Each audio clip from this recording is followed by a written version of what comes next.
It began with laughter. The kind of sharp, cutting laughter that makes a room fall silent.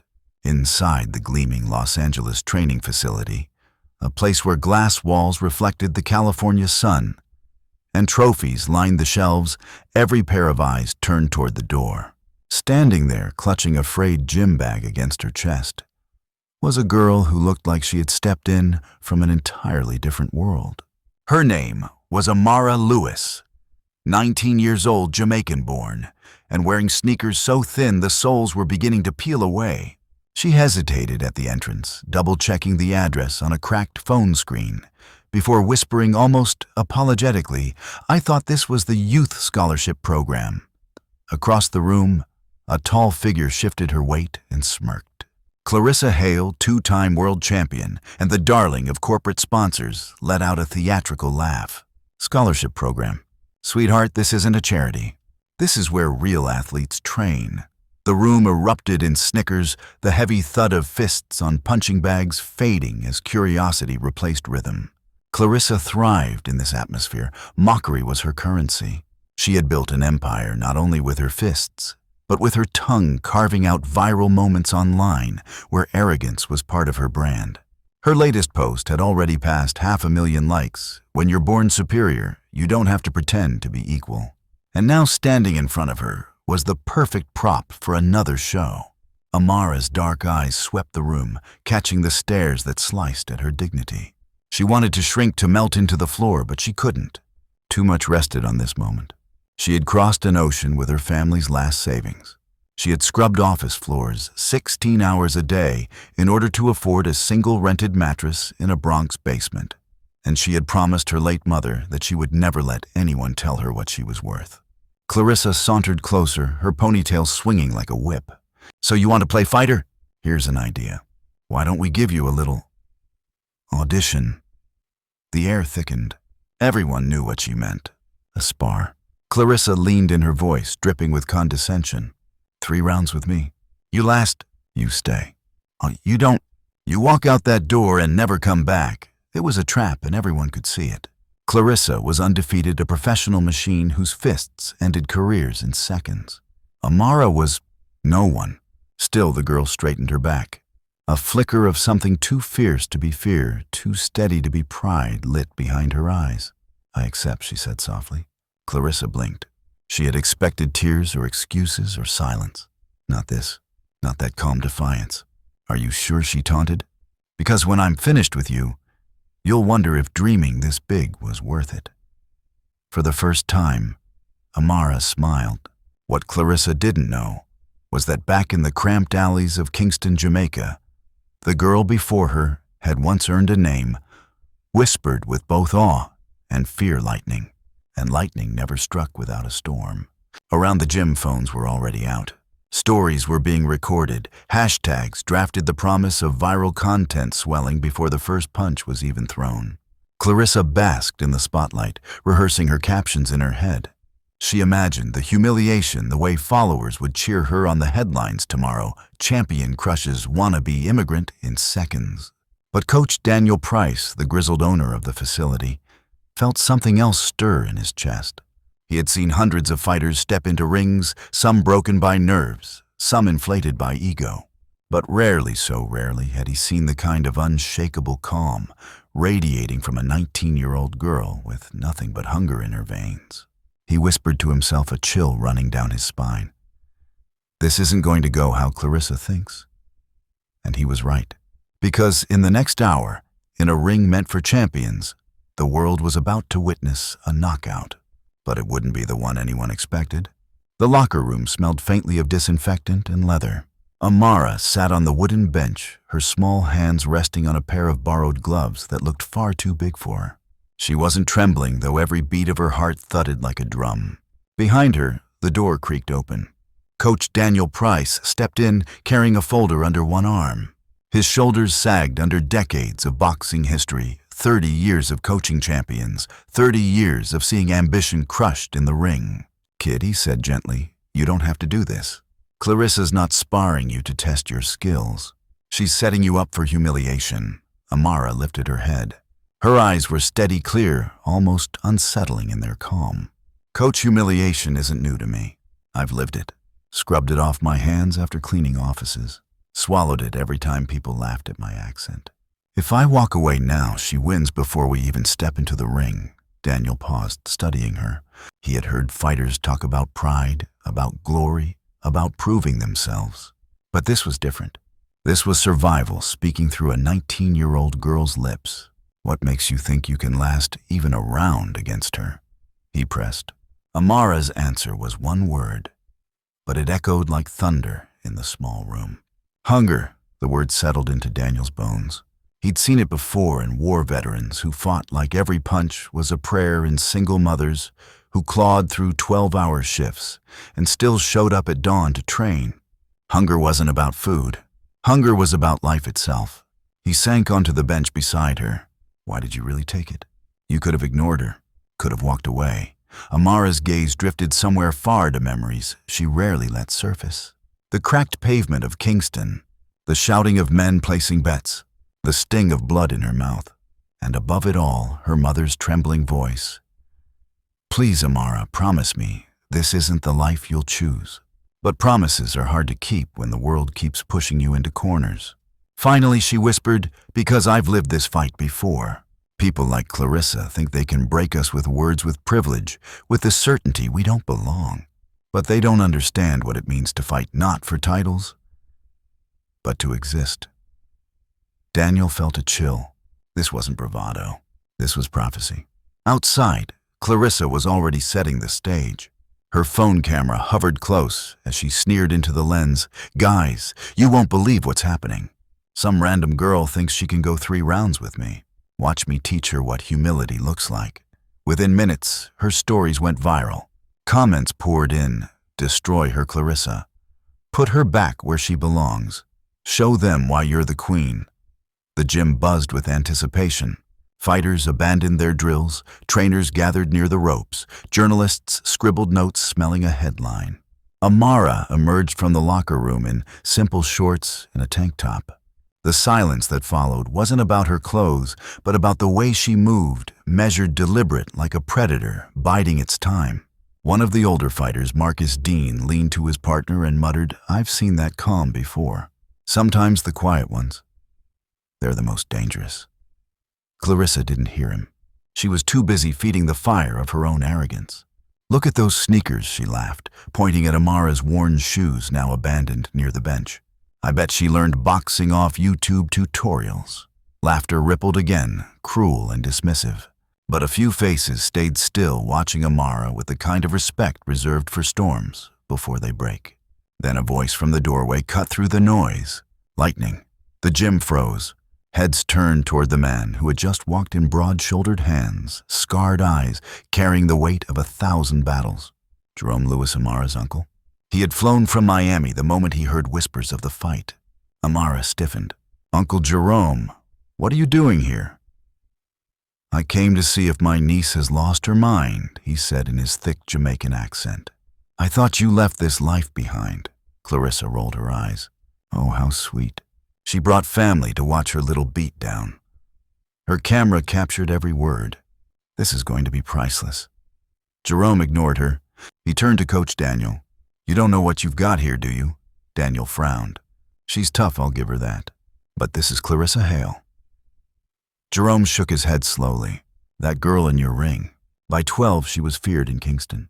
By 15, gang leaders bet money on her fists. Lightning wasn't just a nickname. It was a warning. A murmur spread through the gym. A few of the older fighters exchanged looks, recognition dawning. Daniel glanced back at Amara, who was shadowboxing lightly in the corner, her movements sharp, fluid, unnervingly efficient. You're telling me she's not some amateur? Jerome's jaw tightened. I'm telling you, Clarissa has no idea what's about to hit her. She thinks this is sport. But for Amara, fighting was never about winning. It was about eating, about survival. And survival doesn't forgive arrogance. Across the gym, Clarissa was oblivious. She adjusted her gloves, laughing into her camera. Relax, guys.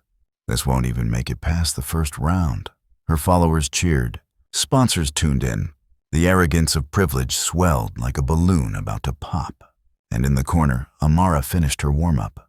She rolled her shoulders, exhaled slowly. and for the first time since she walked into the gym, whispered words only she could hear. Respect isn't given. It's earned.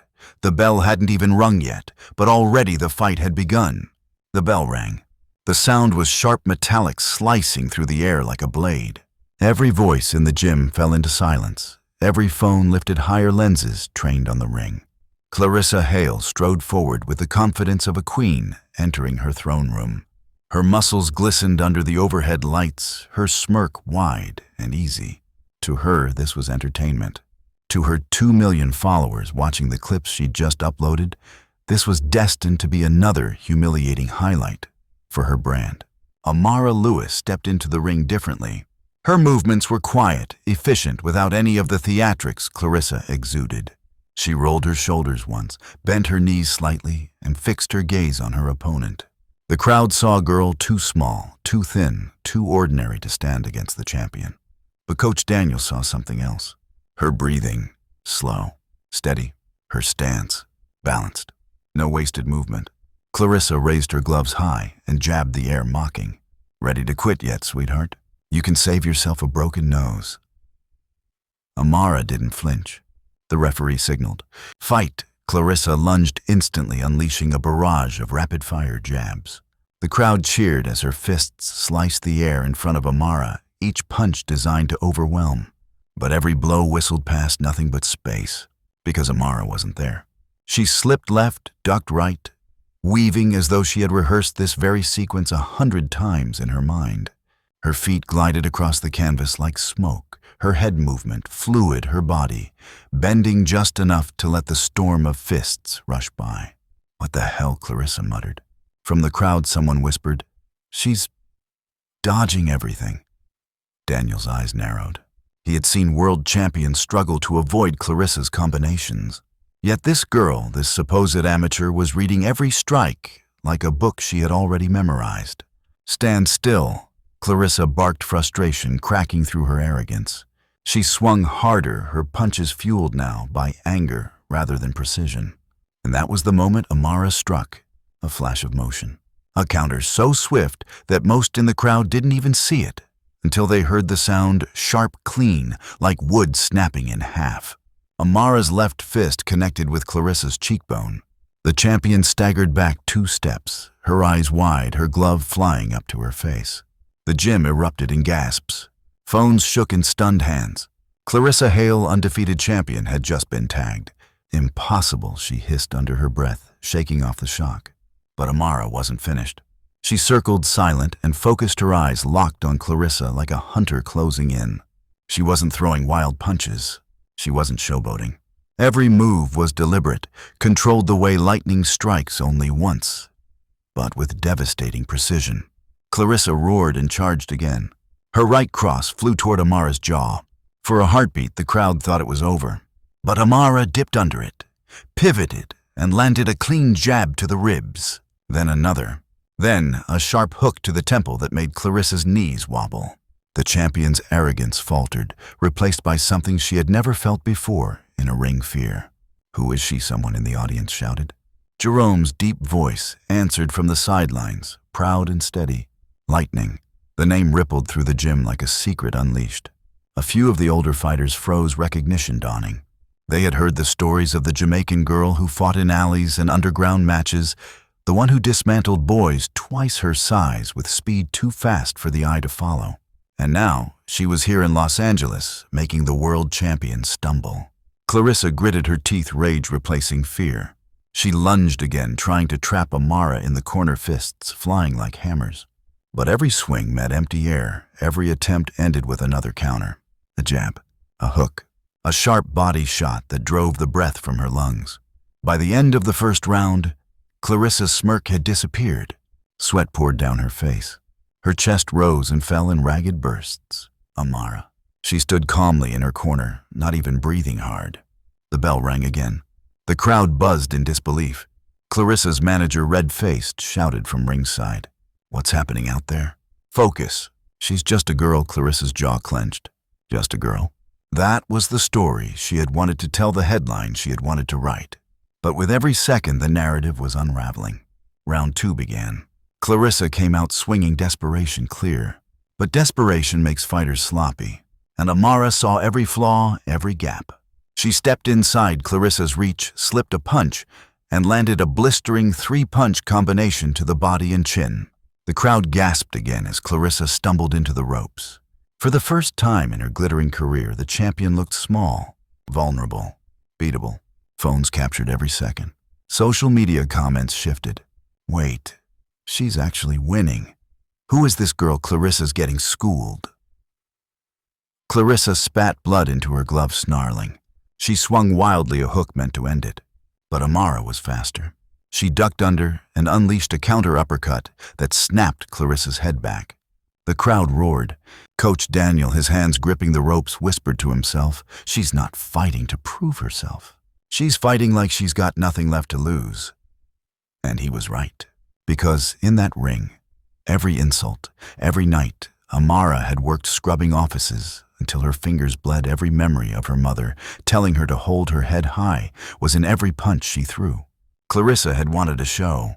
She had wanted to humiliate a girl she thought beneath her. But what she got instead was the beginning of her own unraveling. And the storm had only just begun. By the start of the second round, the gym no longer felt like Clarissa Hale's kingdom. The same crowd that once laughed at Amara was now leaning forward, phones trembling in their hands, desperate not to miss a single second of history rewriting itself. Clarissa's eyes burned with fury. Her pride had been sliced open by the sting of Amara's fists. She snarled, swinging harder, faster, as if violence could drown out the humiliation clawing at her chest.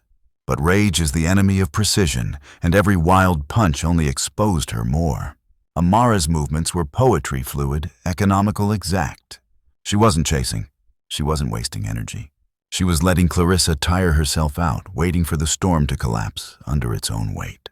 "Come on," Clarissa shouted, desperate, throwing a cross that whistled past empty space. And then Amara struck. A jab to the ribs, a hook to the jaw, a pivot so smooth it made her look untouchable. Clarissa's knees buckled, but she forced herself upright. Teeth gritted. She could feel the world watching, not cheering her on, but waiting for her fall. Jerome's voice thundered from the sideline. "Show her, lightning." The name echoed through the gym like a war drum. Amara's eyes flickered for a moment, remembering the alleys of Kingston, the hunger, the whispered chants of her childhood fights. She had promised never to fight again. But Clarissa's arrogance had ripped that promise apart. She wasn't here to survive anymore. She was here to remind them why storms are feared. Clarissa swung with everything she had, aiming a haymaker meant to end the fight. Amara slipped under it, like water planted her feet, and unleashed a four-punch combination so fast, the cameras struggled to keep up. Jab, cross, hook, uppercut. Each landed with surgical precision, the sound of leather against flesh echoing through the stunned silence. Clarissa's body crumpled. She hit the canvas like a toppled monument, sprawled and dazed, her crown shattered. The gym erupted into chaos. People screamed. Phones shot into the air. Trainers who had doubted Amara were now pounding the apron in disbelief. Some shouted her name. Others simply gaped, mouths open, unable to process what they had just witnessed. The referee began the count. 1, Clarissa blinked, trying to rise.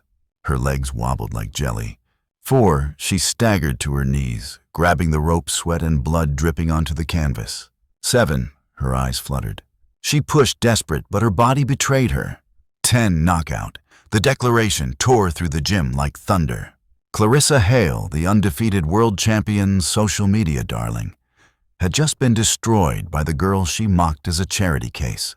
Amara lowered her gloves, her chest rising with calm, measured breaths. She didn't roar. She didn't gloat. She simply turned to Clarissa, who lay slumped against the ropes, and spoke softly enough that the cameras almost missed it. "You wanted to teach me a lesson. I hope you learned it. Respect isn't given by fame or skin or money. It's earned by character." The words struck deeper than any punch. Clarissa's eyes, glassy with tears, dropped to the floor. For the first time, humility flickered inside her. But outside the ring, another storm was already brewing. Clarissa's mocking Instagram stories had gone viral, but not in the way she intended. Within minutes, comments flooded in. "The Queen just got dethroned. This is what happens when arrogance meets reality." Who is Lightning Lewis? She's incredible sponsors who once bankrolled Clarissa's arrogance began frantically dialing their PR teams. Clips of her insults. She probably learned boxing on YouTube. This isn't a social project. We're now being stitched with footage of her collapse on the canvas. The narrative had flipped in real time. Amara stepped down from the ring into a swarm of hands, reaching out to congratulate her. Journalists scrambled for interviews. Fighters she had passed earlier without a glance now looked at her with respect burning in their eyes. Daniel Price caught her gaze. For a moment he saw not just a fighter but a movement. This wasn't about a single match. It was about something larger, every underestimated girl, every silenced voice, every person told they didn't belong. Across the gym, Clarissa's manager grabbed her phone. "Clarissa, look." His face was pale as he scrolled through the screen. "You've lost 100,000 followers in less than an hour. Nike Gatorade they're pulling out. It's over." Clarissa stared hollow at the numbers dropping like falling glass. Every cruel caption, every arrogant smirk she had broadcast was now ammunition turned against her. She had built her empire on humiliation, and now she was its victim. Meanwhile, the crowd chanted one name: Lightning, Lightning. Lightning Amara stood in the center of it, all the sound washing over her. She didn't raise her arms like a conqueror. She simply closed her eyes for a heartbeat, hearing her mother's voice. "Never let them tell you who you are." She opened them again and whispered, "This is for you." The headlines wrote themselves before midnight. Amara, Lightning. Lewis shocks the world champion. Knocked out in 2 rounds. From janitor's closet to ring royalty, the girl who shook boxing. Clarissa Hale humiliated sponsors, dropped champion after viral defeat. The video spread like wildfire, shared across continents, translated into dozens of languages. In living rooms from Kingston to London to New York, people who had known humiliation, prejudice, and silence saw themselves in Amara's victory. And for Clarissa Hale, the fall was merciless. Overnight, she became a cautionary tale, a reminder that arrogance can end careers faster than any punch. For Amara Lewis, the storm had just begun. But this time, it wasn't about survival. It was about rewriting what it meant to fight, to endure, to be respected. Because in that Los Angeles gym, a girl once mocked as a nobody had become something more than a fighter. She had become a symbol, and symbols don't fade. They ignite. 3 months later, the echoes of that night in Los Angeles still hadn't faded. If anything, they had grown louder, spreading across oceans and generations. Clarissa Hale, once a global star, now lived in a modest apartment in Miami. The mansion, the luxury cars, the $1-million endorsements, all gone. Her face still filled screens, but never as the champion she once was. Instead, she had become a meme, the symbol of arrogance undone by its own cruelty. Her YouTube apology video drew millions of views, but the comments were merciless. Too late. Respect isn't begged, it's earned. She tried to fight again, but no promoter wanted her. Sponsors turned their backs. Pride had written her rise. Humility had come too late to save her fall. Meanwhile, Amara Lewis was everywhere. The girl once mocked for worn-out sneakers now signed her first professional contract, $2 million for 3 fights with potential renewal clauses worth $50 million. She was no longer just Amara, she was Lightning Lewis, a name shouted in arenas, printed on t-shirts, trending across platforms. But she carried it differently than Clarissa ever had. In interviews, she didn't gloat. Instead, she spoke of dignity, of resilience, of the people who had been told all their lives they weren't enough. When Sports Illustrated asked her how she wanted to be remembered, she answered simply, not for knocking someone out, but for proving that where we come from doesn't limit where we can go. Her story sparked movements far beyond boxing. Donations poured into Daniel Price's scholarship program, now flooded with applications from kids who once thought gyms like his were reserved for the privileged. Within months, they had opened branches in 5 cities each, carrying Amara's name as a banner of hope. And in Kingston, Jamaica, she returned to the very streets where she had once fought for survival. But this time it wasn't in alleys. It was in a brand new facility the Lightning Academy built with the earnings from her first sponsorship deal. The opening ceremony was streamed live worldwide. Standing before hundreds of children, Amara lifted the microphone with the same hands that had silenced a world champion. Her voice was steady, her eyes bright. This story was never about revenge, she said. It was about dignity. About proving that respect doesn't come from titles or wealth, it comes from character. Clarissa Hale underestimated me. And when someone underestimates you, you have a choice. You can let it break you, or you can use it to fuel the fire that makes you unstoppable. The crowd erupted. Parents wept. Children chanted her name. Coach Daniel, watching from the front row, felt tears sting his eyes. In his decades of training, he had seen fighters chase glory, but never had he seen someone transform humiliation into inspiration so gracefully. And in a small corner of the broadcast, Clarissa Hale watched from her rented apartment, her eyes filled with a bitter cocktail of regret and awe. She understood finally the difference between talent and greatness. Talent is born. Greatness is forged in struggle. Amara had both. Months later, when Amara claimed her first official world title, knocking out her opponent in the same second round that had ended Clarissa's reign, she raised her belt-high, tears streaking down her cheeks. The arena roared, yet she spoke not of herself, but of everyone who had been silenced, underestimated, or diminished. "I want to thank those who tried to put me down," she said, "because you taught me the most important lesson. True power doesn't come from privilege, but from refusing to let others define your limits." The words were carried across headlines, etched into hearts. Clarissa switched off the TV that night alone in her apartment. Her name now, a shadow of what it once was. And in the silence, she whispered what she had never been able to admit publicly: she was always greater than me. For the rest of the world, though, Amara Lewis became more than a fighter. She became a stormproof that dignity once defended can rewrite history. And for every woman who had been told she was too weak, too small, too different to belong, Lightning's fists carried a message stronger than any punch: never let anyone define your worth. Because sometimes being underestimated is the greatest advantage of all.